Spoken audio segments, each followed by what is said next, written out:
Трое бойцов из Коми погибли на передовой. Это рядовые Сергей Михайлович Купрей, Евгений Николаевич Новиков и гвардии сержант Юрий Вадимович Хабаров. Сергей Михайлович Купрей родился в хуторе Потапов Тацинского района Ростовской области. Проживал в Усинске. Служил в должности старшего разведчика разведывательного отделения. Юрий Вадимович Хабаров родился в Ухте, проживал в поселке Палью Троицко-Печорского района. Служил в должности радиотелефониста дозиметрического отделения взвода специальной обработки роты радиационной, химической и биологической защиты. Евгений Николаевич Новиков родом из села Выльгород Сыктывдинского района.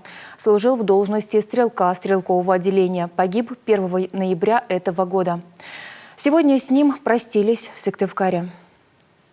Сегодня на территории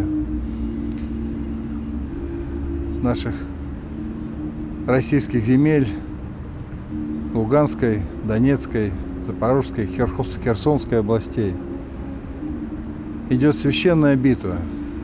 Битва за будущее России. За Россию свободную, неделимую. За наших детей, за нас с вами. Евгений Николаевич по зову сердца встал на защиту Родины и по-евангельски совершил самый бесценный, самый высокий подвиг. Отдал душу свою за Отечество и за друзей, за нас с вами. Владимир Уйба отметил, наша задача – увековечить память о бойцах.